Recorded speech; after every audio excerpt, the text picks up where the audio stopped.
Start na po tayo po ng ating, ano po, na ating Q&A po, interview.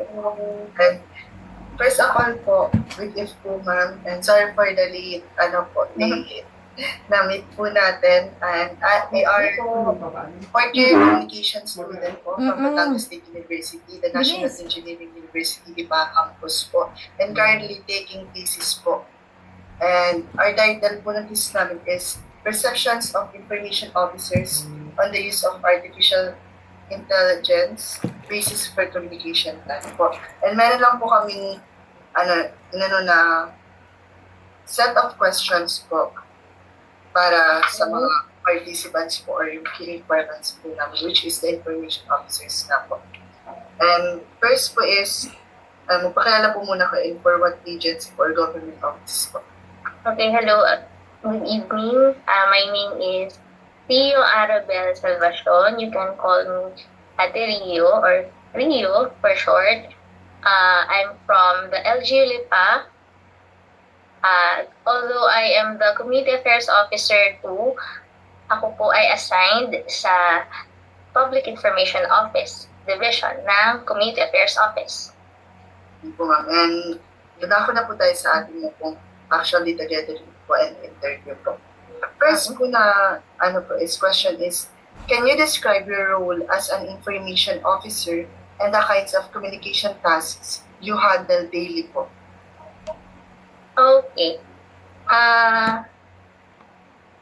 Marami po akong task. Pwedeng Tagalog, no? Opo, ma'am. Okay, sige. So, I am one of the admins of the PIO. I am also a layout artist, videographer, photographer, video editor, social media manager. I'm also handling the admins of the Lipa City PIO. Yun lang. Ano po yung follow-up question? And yung follow-up question po is, what typical challenges po do you face in managing information po? So, handling so many hats, being the PIO, the social media manager, my biggest challenge, I think, is the constant tug of war between speed and accuracy. Kasi pag sinabing natin, pagbibigay ng information or pagpo-post, or pag sabi natin public information, we're always, there's always a need of urgency, lalo na sa pagbibigay ng information. As a social media manager, yung mga platforms naman, dapat immediate, real-time updates. Siyempre, we need to keep the public updated and informed.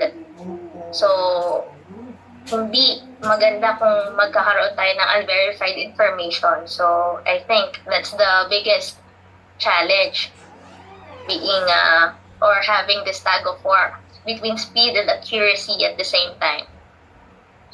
Siguro, i-add ko na rin, kasi diba, we have different culture, we have different languages, nandun yung information translation na kailangan. So, I think that's really a challenge as well. Siyempre, minsan dadating may dense tayo na part, tapos jargon, heavy yung mga information natin. So, kailangan talaga ng thorough na research doon and reports. Ayun. Next naman po is, can you share a specific situation po where communication po as information officer po was particularly difficult or successful po? Kailan po siya naging difficult? Kailan po siya naging successful? Siguro, masasabi kong difficult kapag nagkakaroon ng sudden na mga public advisories. For example, siguro example na lang natin noong nagkaroon ng Taal volcano eruption. So, di ba, hindi naman agad na sasabihin natin after na pumutok, okay, level 4 yan. No, we need to verify it. Tapos, kailangan full yung details, complete yung details. Anong level na ng pagputok niya, ganun. Sino ang kailangang i-rescue. May ganung part kasi pag nagbibigay tayo ng information, nagpapakalat tayo ng updates. Kapag ganun kasadan talaga, challenge yun kasi syempre, kailangan natin ng research. Minsan, kailangan pa namin pumunta doon sa mismong place para makita talaga yung actual, yun. And siguro, papasok na rin din doon, challenge din, at the same time ay naging success din kasi meron tayong communication problem. Kasi nga, kailangan pang, for example, from the city, pupunta ka pa doon sa another place. So, challenge din yun kasi may communication gap pa din at the same time. So, difficult din yun kasi merong mga public panic na. May mga rumors na agad. Okay, pumutok na. Ang vulkan, ang lipa, kunwari lang ang lipa ay sobrang dangerous na puntahan, parang ganun. So, parang dun yung mga clamor ba na ganun. Yun yung ilan sa mga talagang challenge. And at the same time, nagiging successful siya once na nakalap na namin lahat ng mga information. And yun. Kailangan ba specific yung sample? Yan po. Ano lang. Next po is parang preliminary question pa lang po ito. Next Okay. how do you usually handle urgent or sensitive information requests from the public po? Siguro, kami sa PIO, we handle them through a strict triage. Masasabi natin strict triage talaga siya. Triage process na ipina-prioritize din yung empathy and the factual accuracy at the same time. Yun talaga yung focus natin over immediate resolution. Siyempre, kailangan real, yan. So, we need to acknowledge quickly, verify din internally, katulad ng nabanggit ko kanina, draft with empathy and clarity.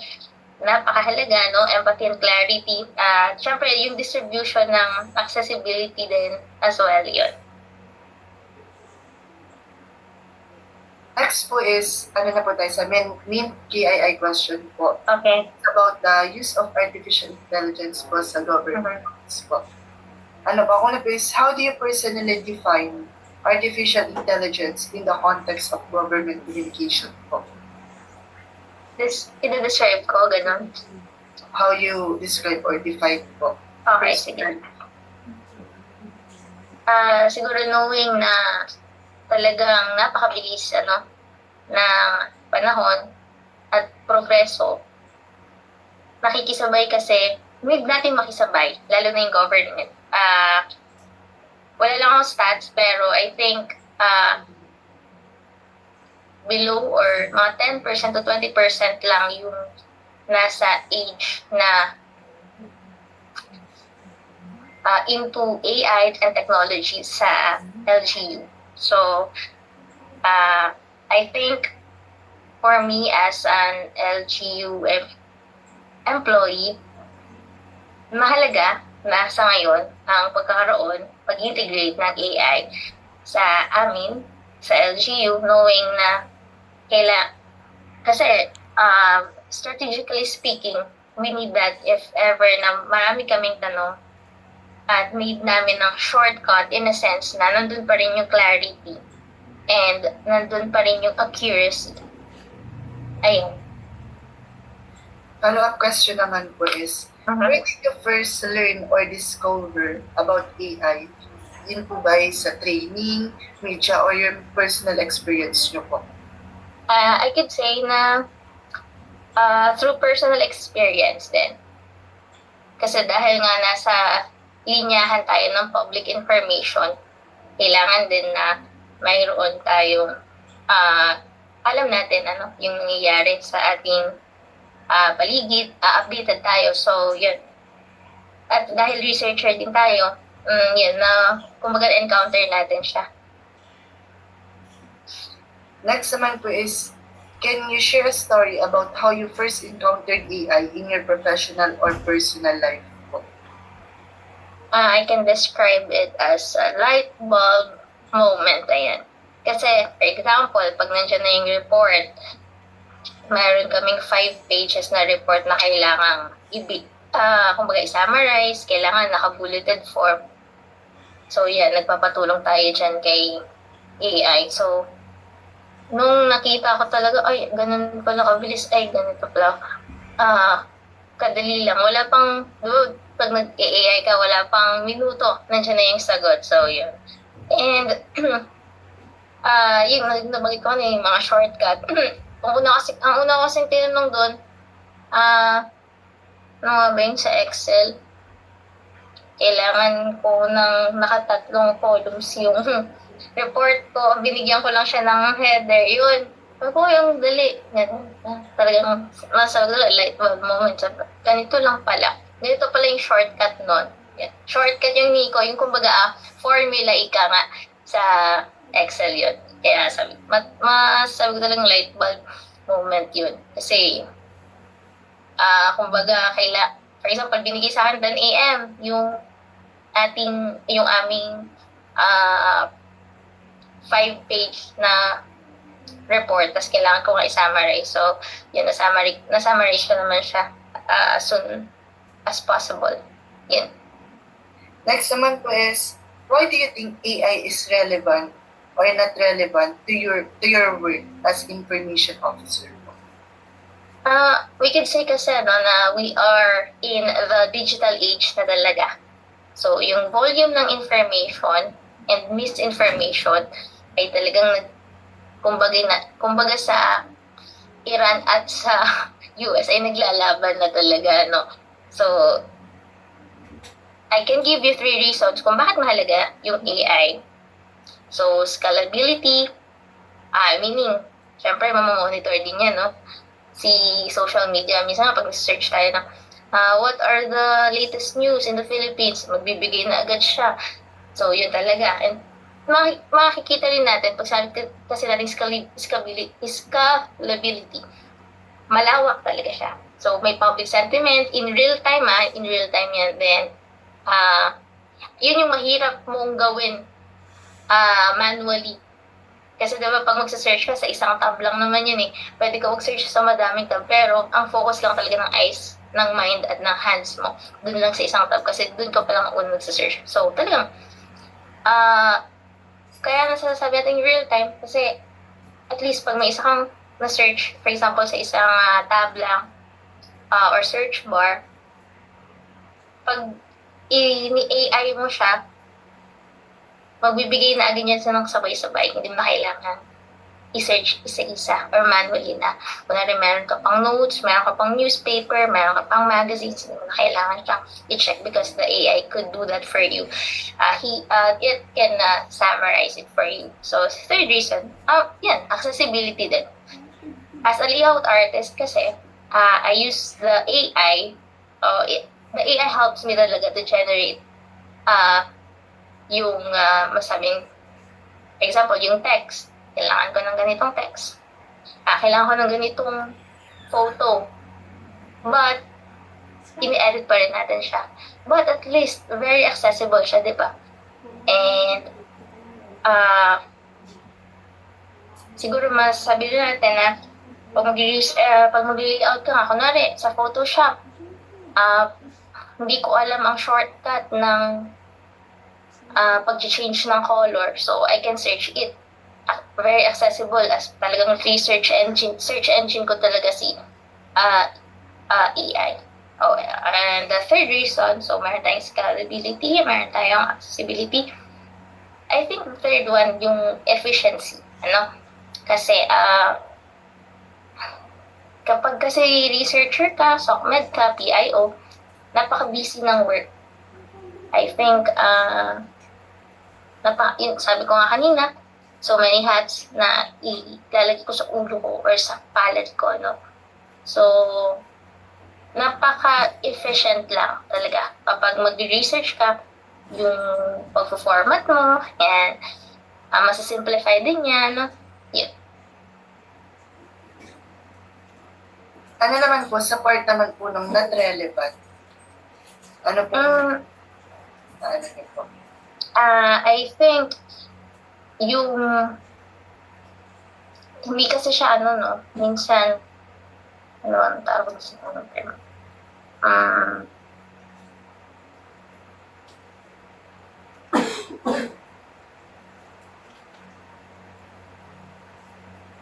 Minsan kasi,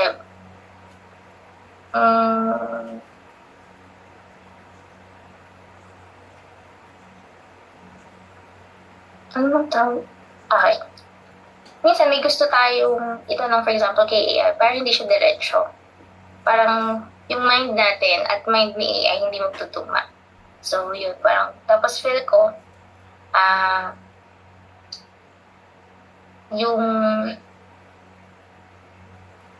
sometimes may mga info or for example, as a layout artist, for example, sinabi ko, remove this part, pero 3 hanggang 4 na parts na aalis. So, parang hindi siya totally exact as what you want to do or what you want to receive from that AI. Yun. Po is, can you recall a moment that changed your perception of AI po? Positive or negative way? Siguro po, pwedeng both po. Sige. The positive side, so, dahil nga nagamit ko siya na nakaroon ako ng another skills and idea. Kasi, for example nga, kailangan ko ng shortcut na format or formula for the given task. Clear siya. Magbibigay siya ng guidelines or ng guide step by step so that I can do that dun sa specific na platform or application na ginagamit ko. Siguro yung hindi na lang, yung negative part naman is, yun nga, kagaya ng bandit ko kanina, medyo sometimes it is unclear and parang nag-clash yung ideas ko at ideas ni AI. So, sometimes it's unclear. Siguro, masyado lang mataas talaga yung IQ ni AI. Ayun. Next naman po is, in your office or agency, what function or task currently involve AI po? Actually, hindi pa totally siya niyayakap ni LGU or ng office namin. Kami pa lang siguro talagang PIO, knowing na dahil nga gusto namin on time, accurate, though sometimes hindi nga naging accurate si AI, but pag mabilisan, kaya namin yun. I think hindi pa siya totally niyayakap ng aming division or ng aming office itself because knowing the community affairs office more on community works din siya. More on pagbaba sa barangay, pagko-communicate, through tawag talaga, tawag, messenger, yan. Next naman po is, cite a specific task or duty in your office where AI was used. What happened po?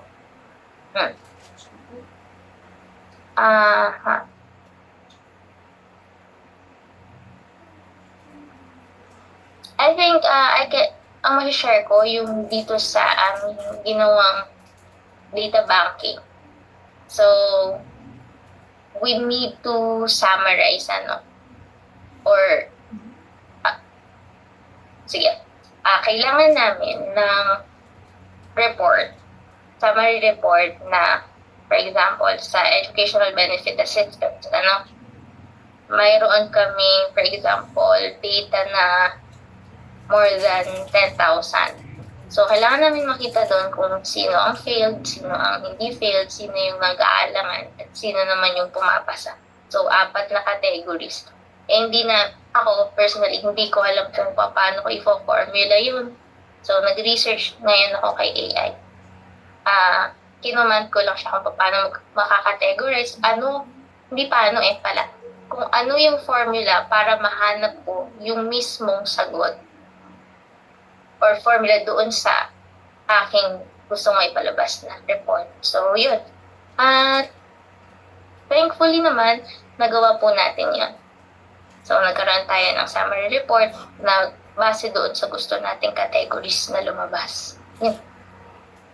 Next naman po is, how often do you find yourself using AI tools and in what kinds of situations po? So, ako masasabi ko talagang daily ko na talaga siya ginagamit. Talagang more on pag-guide at gusto ko nga talagang mas mapabilis yung mga gawain natin. So, nag-research talaga ako ng shortcut formula para sa mga, hindi lang sa Excel, hindi lang sa Photoshop kasi knowing na nga po tayo ay hindi lamang naman for postings. Yan. Ano nga yung huling tanong? Yung last part. And in what kinds of situation po? Okay. Unahin natin sa SOCMED. Yung research, more on research, as a SOCMED manager at sa pagiging researcher, kailangan talaga natin ng real-time update. So, natutulungan tayo ni AI pagdating sa mga points or bullet points na kailangan nating, for example, real-time na news, positive news here in LEPA or outside LEPA. So, binibigyan niya tayo ng key points and tayo naman, once na mabigyan ng key points, kumbaga, ika-counter check naman natin siya. So, tayo, para tayong nag-exam, bibigyan tayo ng reviewer, kumbaga, para mababalikan, or dito naman, kapag si AI naman nagbibigay ng mga points na ito, nakikita natin, naging updated din tayo. So, pag sa pagiging layout artist naman, pag kunwari hindi ako talaga totally magaling sa color combinations, color grading. So, nagpapaturo tayo kay AI kung ano ang magandang color grading, pagdating, for example, sa gusto nating i-post. Ayan. Next naman po is, what differences have you noticed between tasks done with AI and those done without it po? I think dun na lang sa time. Sa akin, time talaga. Kapag ginawa mo siya with the AI, mas madali talaga. I mean, mas mabilis. Pero pag gagawin mo manually, for example, pag gagawa na lang ng, sabihin natin, 5 pang public info or layout, pag ginawa mo siya manually or nang walang AI, isip ka pa ano yung magandang kulay para dito, ano yung color pag Women's Month, gano'n. Minsan kasi, or talagang honestly, hindi naman talaga tayo sobrang knowledgeable pagdating sa ganitong layout or layout editing or video editing. So, yun yung nasasabi ko talaga. Sa halip na, for example, ay 5 hours kang nakatutok sa isang layout, but dito with AI, 5 hours, meron ka ng mas maraming output. Ayan. Next naman po is, may question number 4 na po tayo. How has AI affected your role as information officer po? Siguro, masasabi ko na mas mabigat din yung responsibility. Kasi knowing na tayo kasi din, tao din naman gumawa ng AI, no? Mas mabigat lang yung ating responsibility kasi nga, we need to counter-check din yung results na binibigay sa atin ni AI. Kasi, siguro hindi naman ako talaga yung 100%, o 100%, hindi ako 100% na panatag na puro AI lang ng AI. So, we need to thoroughly counter-check din. Yan. Next naman po is follow-up questions naman po sa question 4 po. Can you describe a scenario where AI supported your work effectively po? Okay, siguro kami kasi di ba gumagawa kami ng posters and templates. So, siguro masasabi kong effective pagdating sa, dahil nga color grading na tayo gusto nating pagsamahin yung mga kulay na hindi pwede, pero nagbibigay si AI ng suggestion kung paano mo i-edit ang isang bagay or yung isang pang-post nga. Next naman po is, How do you feel when AI takes over tasks that were traditionally handled by people po? Hmm, ako nafe-feel glad talaga ako once na ang 10 hour or ang 4 hour work mo na output ay sa padami ano. Kasi pag ginamit mo si AI nga, mas mabilis, mas madami kang output, magiging productive ka din. Next naman po is, how do you see AI supporting your role as information officer? And in what specific situation has it been most helpful po?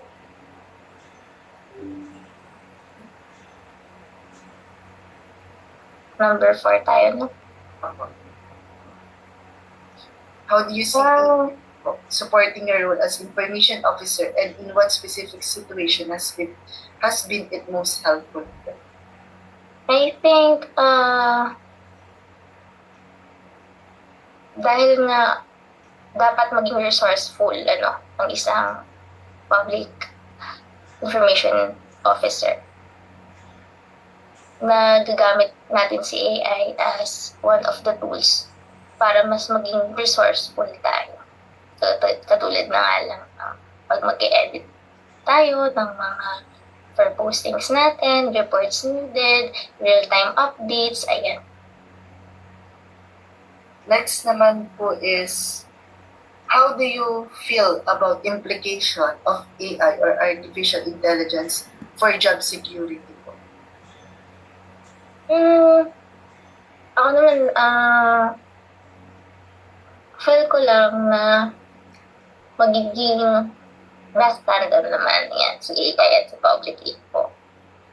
At wala namang sigurong magiging negative na mangyayari kung ang paggamit nito ay limitado at tayo yung mag-take over sa AI, hindi ang AI mag-take over sa atin. So we will just use AI as a resource or a tool for us to be more resourceful, more productive, more transparent as well.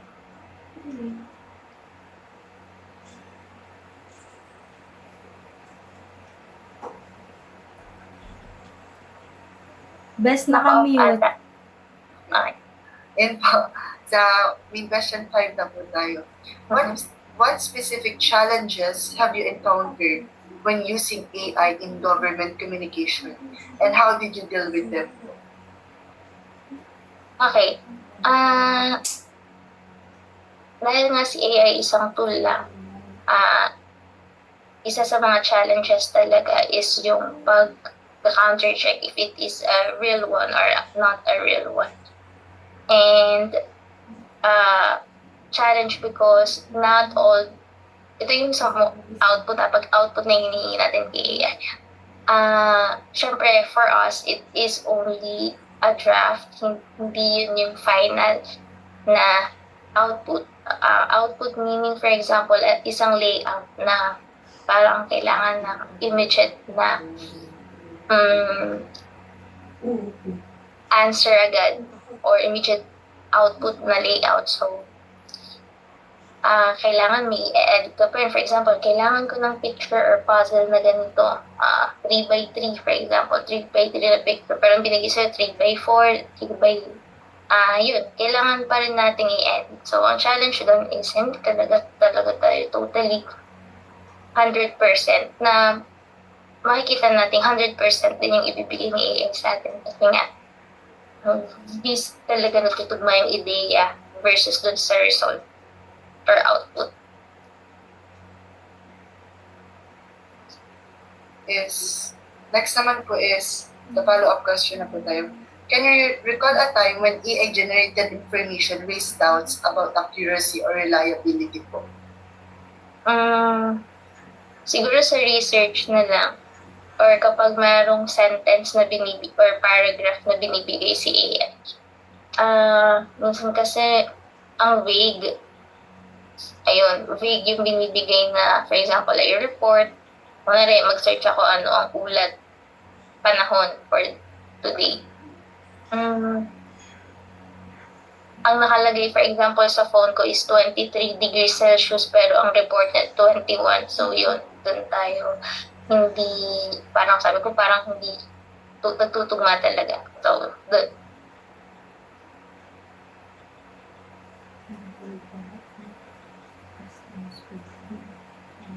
Naka-off po ata. Ulit.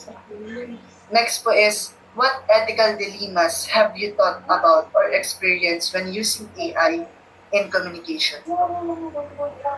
In communication, I think yung, again, babalik ako sa pagiging vague ng minsan idea niya and yung minsan parang may mga terms siyang jargon sa atin, hindi layman's term yung nagagamit. Parang sobrang, for example, pag Tagalog, sobrang Tagalog niya. Tayo as EIOs, kailangan yung clarity nandun and siyempre marami ng Gen Zs ngayon, may mga ilan pa rin na hindi alam. Ako, kahit ako, hindi ko masyadong alam yung mga deep meaning words sa iyo. Next naman po is, why do confidentiality and data protection matter in your role and how might AI affect them po? I think sa lahat ng LGU or even the national agencies ay sobrang magpahalaga sa data privacy, even the security. Kasi tayong tao pa rin kasi ang tao sa atin sa LGU, sa government, tao ang ating pinagsisilbihan, tao rin ang ating pinoprotektahan.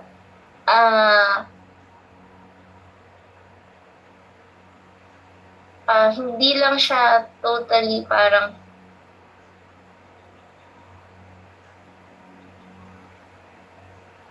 challenge, pero may kaunting takot tayo baka nga sa pagdaan ng panahon, sa pagtagal ng panahon, mas matalino na sa atin yung AI and syempre tayo naman as I mentioned kanina, hindi natin siya kumbaga aabusuhin ang paggamit. Need lang natin siya as a tool, hindi natin siya kailangan maging kanang kamay, o kaliwang kamay. So, tayo as tao, tayo pa rin ang gagawa, tayo pa rin yung gagalaw. So, yun. I think, limitahan din lang yung paggamit. Next naman po is, what challenges do you foresee in adapting to new roles or responsibilities brought about by AI po?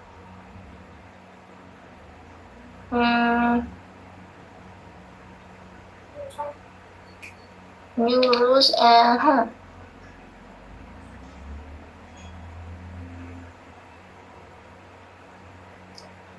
siguro yung magiging challenge na lang pag nagtagal-tagal pa na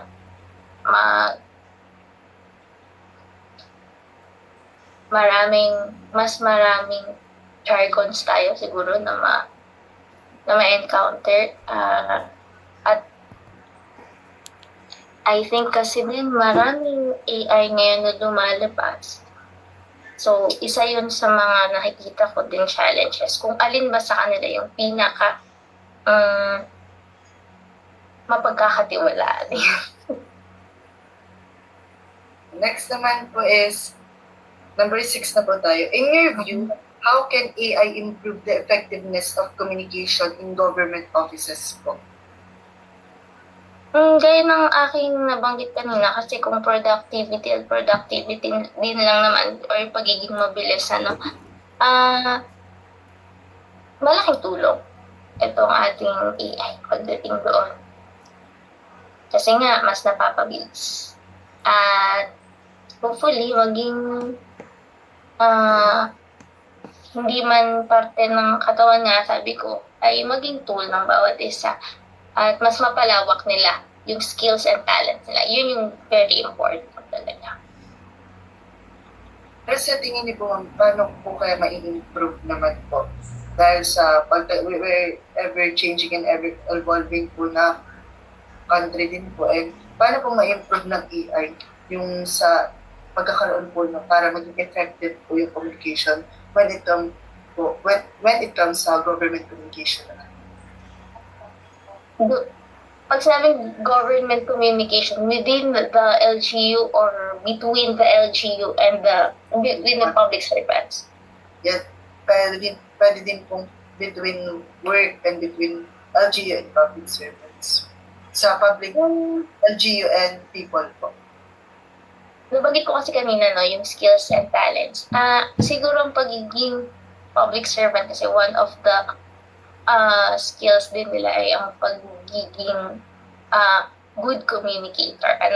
So, sabi ko nga kasi, si AI kasi pwede mo siyang magtutulong, pwede mo siyang ka-buddy, study buddy. Marami kang matututunan sa kanya, pwede mo rin siya maging teacher. So, once na makakatulong yan sa AI as for me, as a, or kahit sino siguro, as an individual na eager to learn, once na natuto ako, I can be more skillful. Lalo sa pag-communicate.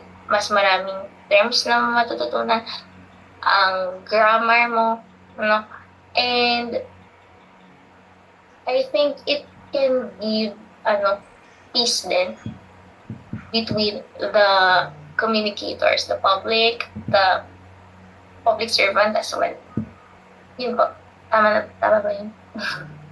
Next naman po is follow-up question po. Can you describe a situation where AI helped you communicate information more quickly to the public or within your agency? Okay.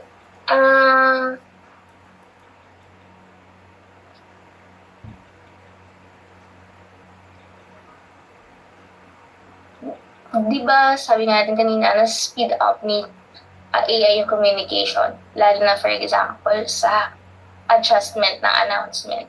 Meron kasing pagkakataon nga na kahit may real time na nababago agad yung announcement, but dahil sa AI, dahil natutulungan niya tayo as a real for having the real time updates, nakukuha din natin na okay, for example, from level 1, after 30 minutes, level 2 na, for example, ang ating level nitong sita. Ano ba? Sa Bagyo. Yan. Nitong nakaraan kasi, marami tayong nakarang taon, marami tayong naranasang Bagyo. Ang daming nakatutok sa public announcement kung tayo ba ay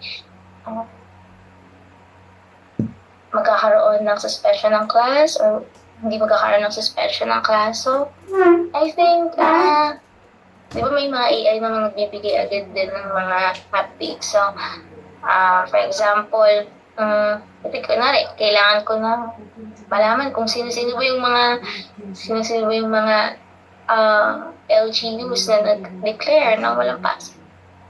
So, yun, natutunan tayo ni AI agad nang mabilis, na kung sino ba. Kung kanina 5 lang yung nag-suspend, ngayon 6 na pala. So, mas-speed up talaga yung ating, communication pagdating yung mga press release natin, yung sa social media post natin, mas-speed up pa din yan. Kasi nga, from yung layout natin, i-change lang natin ng time. Pipindutin ko lang yan, i-command ko lang sa AI. Okay, change the date to this one. I-change niya yan. I think, mag-generate niya ng clear yung drafts natin in just minutes. Yeah. Next naman po is, can you describe a situation where a citizen or group of citizens share their thoughts about AI being used in government communication? What was their reaction and how did you respond? Siyempre, we're hearing or may moment talaga na may group of citizens or even ka-public office natin na in-express nila yung curiosity nila pagdating sa AI being used in the government communication. Siyempre, yung iba impressed, yung iba saying it made the announcement more accessible and creative. Yung iba naman cautious like us, kahit naman PIOs, cautious talaga sila as messages or we're still human, ano, and trustworthy, ano. Syempre, nirespond natin yan na yung AI ay tool at pinaka-support tool or support system din natin. It helps us deliver information quickly. Ayan. Paulit-ulit ako sa quickly na. Ayan. At sa mabilis. Ayan. Pero yung content kasi is always and have been reviewed, counter-checked, and contextualized siya sa mga human communicators din kasi 'di ba sa PIO naman marami din kami doon. So syempre we're exchanging thoughts, ideas to ensure syempre yung accuracy and empathy. Kasi syempre pag AI ka sometimes or pag AI pala hindi ka. Pag AI minsan nawawala ng empathy ano. Ayan. Naka-off ka ulit. I mute pala. Okay, good. Okay po. Why do you think some citizens may feel confident about using AI tools in government communication? I think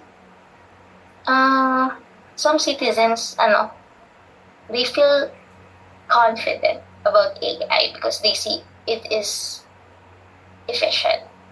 And yun nga, nabanggit ko ulit, mabuti naman, faster updates, clear explanations, parang nagiging teacher na nga natin siya pag nahingi tayo ng guides and more engaging formats. Ika nga. Nakakatanggap rin tayo ng reassurance, yan, parang tao lang, na that the government is keeping up. At hindi siya nahuhuli, ika nga.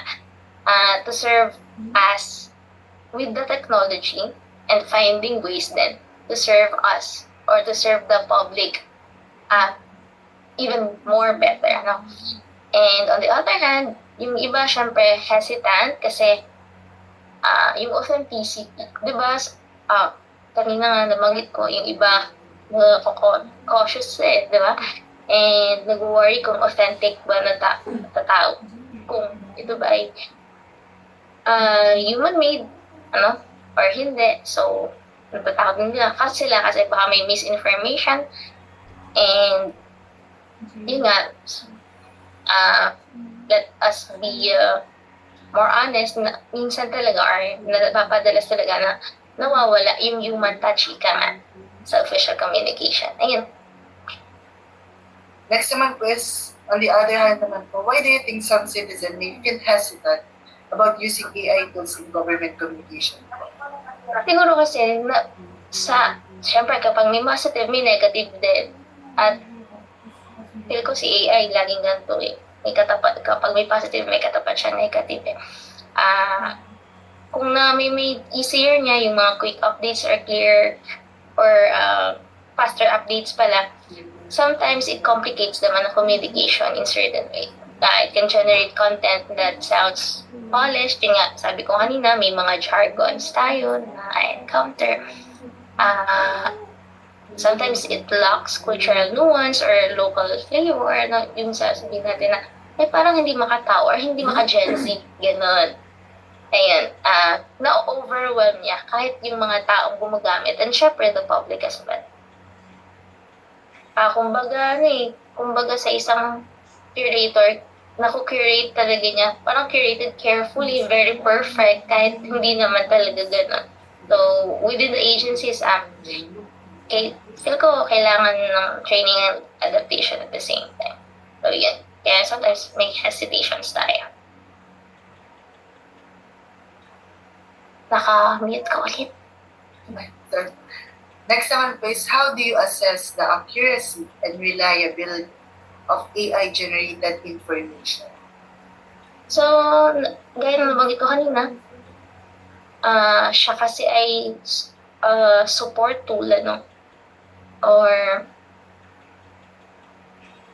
support system. But at least, dahil nga na-overwhelm niya yung audience, I think kailangan pa rin na nabanggit ko na rin kanina yung training and adaptation. So, the staff or the employees, should learn how to use AI responsibly without or iisang tabi ang pag-rely ng completely doon. Huwag tayo magiging blind if makakita na tayo talaga ng mga komplikado pagdating sa AI. Next naman po is, ito po, can you describe a situation where you trusted or distrusted AI-generated information? What made you feel that way po? Number ano nga yan? Basahin ko. 7 po. Follow-up question. A follow-up question. Why would? Hindi po. Dun sa, can you describe a situation po where you trusted or distrusted AI-generated information? What made you feel that way po?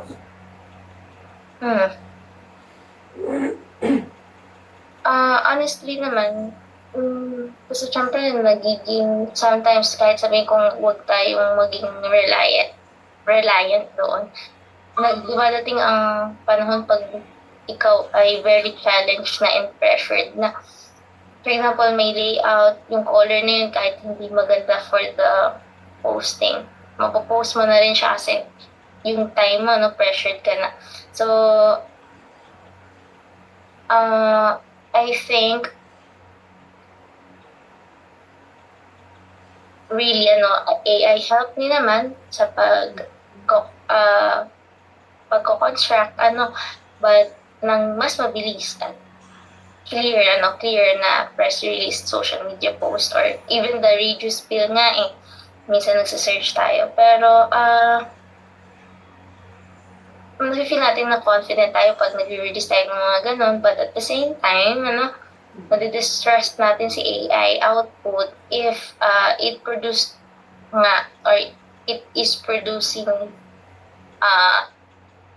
mabibigat, overly technical na mga explanations na lumalayo sa actual and local na konteksto. So, ayun. Then, it reminded me, naging clear din yung mind natin pagdating sa, okay, AI nga pala to. So, but still,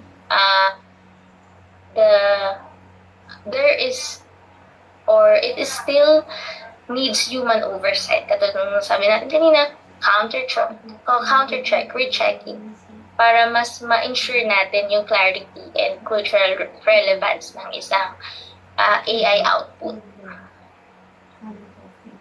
Yun po.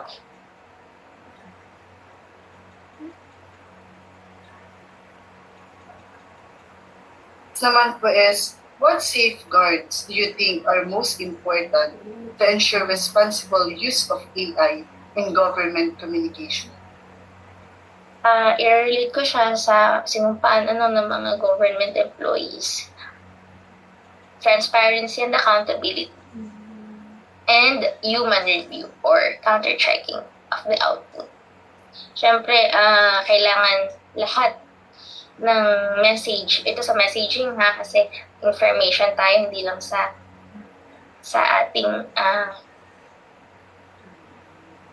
hindi ito dun sa mga layout lang. So, ito more on communications na our press release. So, syempre, kailangan pa rin ma-recheck yung mga information ng mga officers before na release. Tapos, the citizens should know if an AI is being used so they can trust the process as well. But so far, dito naman sa LGU natin, hindi naman natin totally binibigyan or inilalagay, for example, sa caption, kunwari, or sa radio spill, yung mismo kung anong sinabi ni AI. So, yun na. Next naman po is, why would certain conditions make you more open to using AI in your work po? Again, an example na rin nga, if may urgency, if nandiyan na yung urgency, for example, ngayon kanina sabi natin, disaster updates or sudden change or policy changes. So, yun talaga, nakaka-help talaga si AI na mag-provide ng multiple formats and formats ng communication ng mas mabilis. And I think in those moments or speed and adaptability, talagang crucial, and yung AI talaga ay naging, kumbaga sabi nga natin, kabody natin or valuable body or partner natin. Next naman po is, what guidelines should be established to ensure responsible use po? Once again, counter-checking or accuracy checks na lang, AI outputs must be verified pa din ng mga kapwa mo, humans. Ayan. Or kailangan mag-verify yan ng actual at official data. Gaya ng sabi natin, for example, kanina nga, kung mayroon tayong reports tungkol sa ating Taal Volcano, mas maganda na kahit may na-research na tayo, magpuntahan natin yung actual data. Siguro yung second ay yung cultural sensitivity. May mga messages na reflect sa local language and values. Katulad na banggit natin, kailangan kasi at nag-a-adapt tayo, or adapting yung ating public information. So, ayun. So, sana may cultural sensitivity. At again, once again, as local government employee, transparency. If meron si AI or meron tayong create na ni-use natin si AI, so we need to inform as well the citizens that we involved as well AI in the communication. Yung naman ko kaninang accuracy check, na na-verify sa official data. Yung isa naman siguro, yung human oversight, syempre, yung final approval ng mga head natin.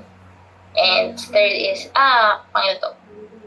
pang-5, AI should never be used to manipulate, misinform, or replace yung empathy ng ating kapwa individual sa public service. Again, powerful ally natin or support itong partner, itong si AI, but it must be guided by clear rules and human judgment. Tapos, it may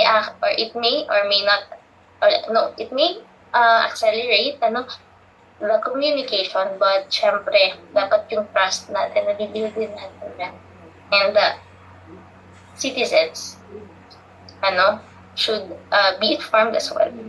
And na alam nila din na ang technology ay pinagsisilbahan din sila in a way na mas mabilis nga natin na gagawa yung mga bagay na kung dati di mga oras na nagagawa, ngayon ay mga 2 hours na lang. Yan. So, syempre, sabi nga natin, use this AI tool or use this AI responsibly and with integrity.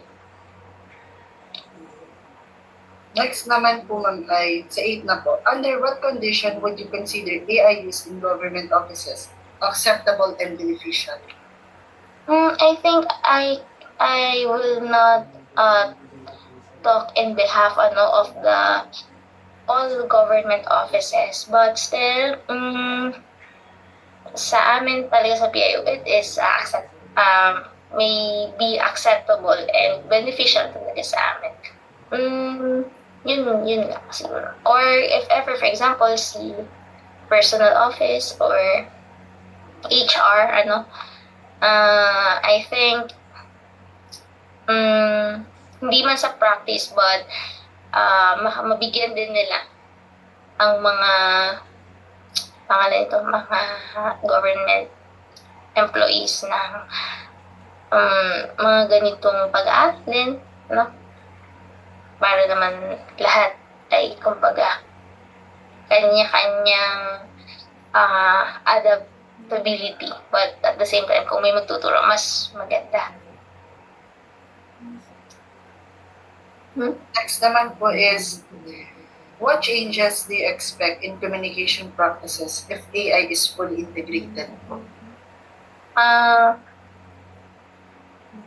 Siguro makapag-expect tayo ng major changes or shift, kumbaga major shift talaga pagdating sa bilis, sa personalization at multi-format na messaging. Okay.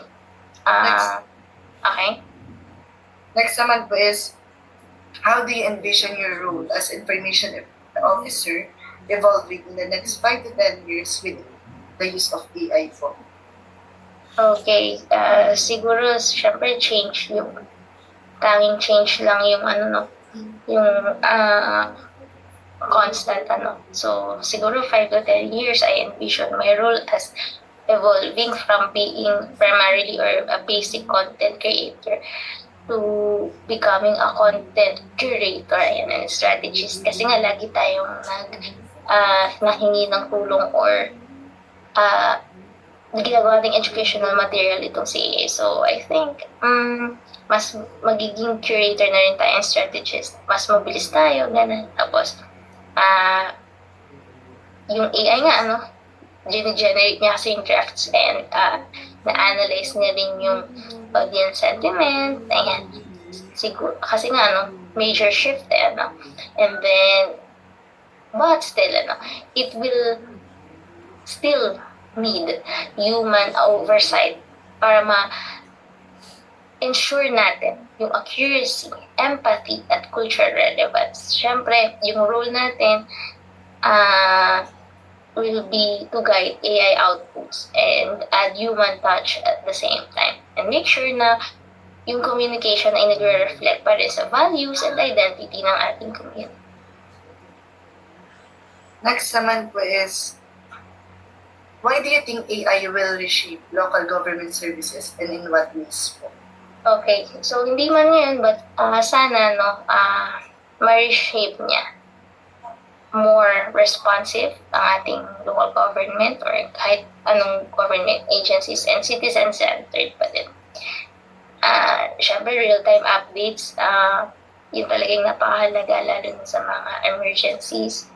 Automated translations, ayan, sa mga nahihirapan, data-driven insights, and of course, yung interactive platforms natin where citizens can engage din, yung kanilang mga sarili sa government services ng mas madali.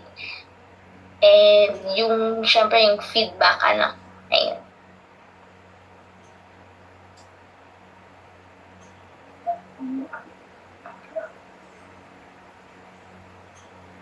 Next naman po is, sa na po tayo? Last question, main question po, 9. How do you think the use of AI can improve transparency in government communication po?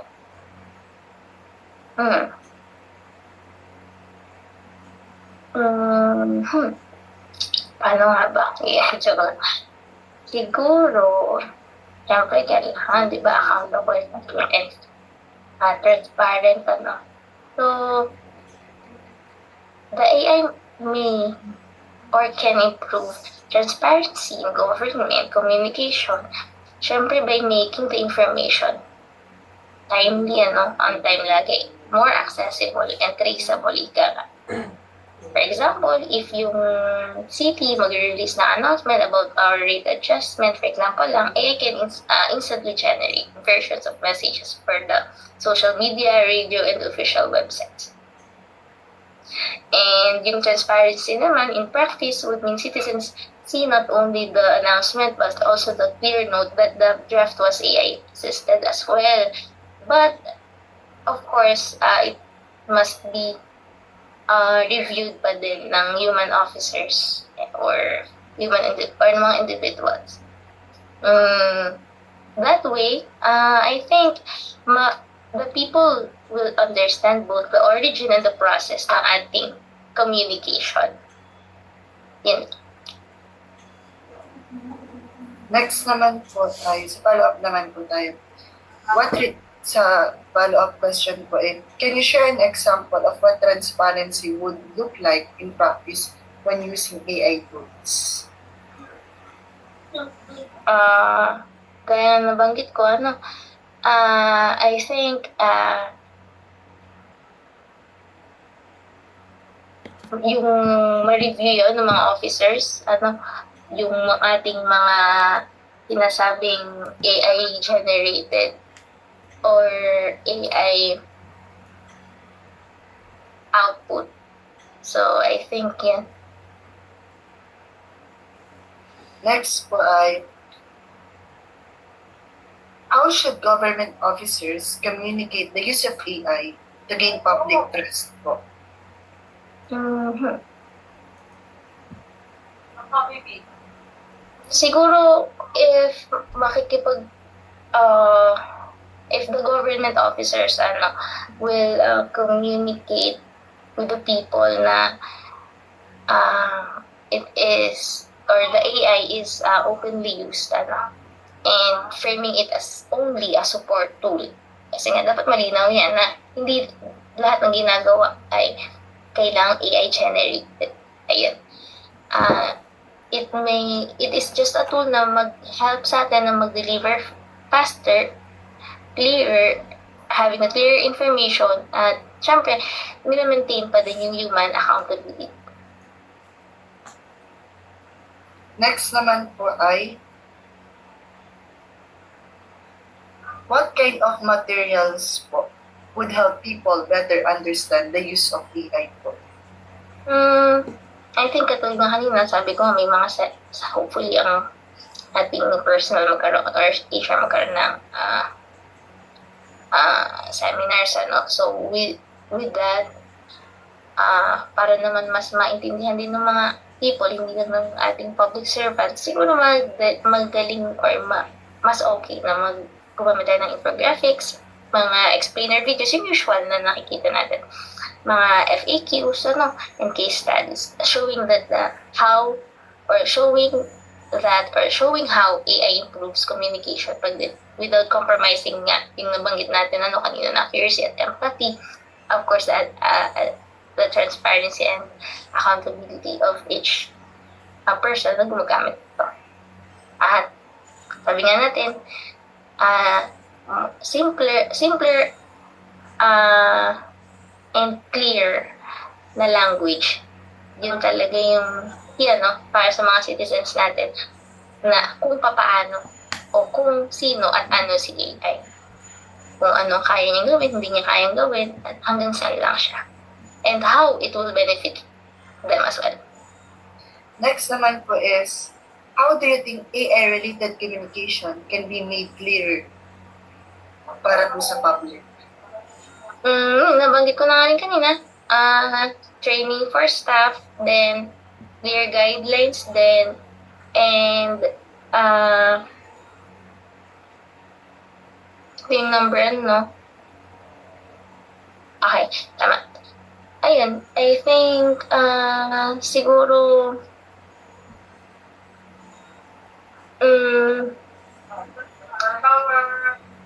dapat simple communication, simple language yung gagamitin, feel ko, para walang jargons. Yeah. Parang ganun lang din naman po yung last question na how can we improve the use of AI in government offices po? Yung kanina, So, yun, I think more on training and feel ko, if may problem si communication, ito lang, para sa last, if may kakaroon ng problem or situation na mag-challenge sa communication, mas simpleng language, mas simpleng educational tool, mas yung key natin dito para mas maintindihan ang ating nais ilathala, o ibigay sa ating sa public natin. So, more on siguro this ensures then that the AI is not only efficient but also trusted, and inclusive and aligned sa values ng ating public service. I think yan lang. Thank you po, ma'am. Sorry po sa mahaba mong oras ng interview po. At saka na lang po Oo nga. information po. Alin po? Okay. So, mag-screenshot lang po. Okay. Okay po, ma'am. Sorry, diba tulog na yung... Okay po. 1, 2, 3.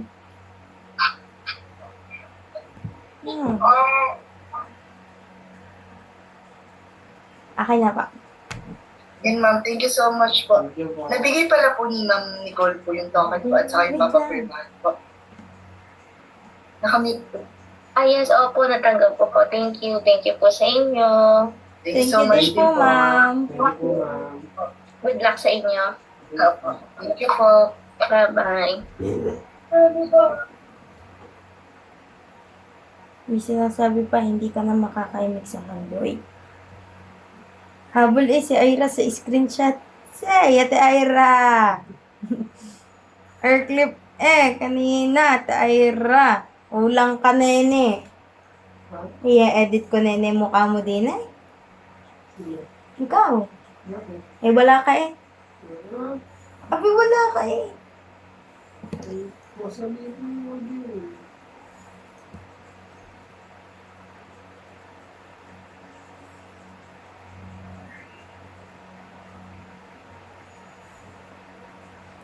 Ang taba ko na talaga. Taka ni Iran, layo kanina sa picturean. Asa? Ano, baby? Ang taba ko na. Ayaw ko naman kumain. Hindi ko rin ganito. Yung hindi ko nag-discover na dati, binigyan ako ng 90 pesos. Ang dami nila din tama, pero hindi siya magbigay na tama. Tama ka dyan. Pero ang dami yung nagkira mo, 50 na. Kasi bakit? Kapalit tapos na ito yung Rio. Ha? 1 hour.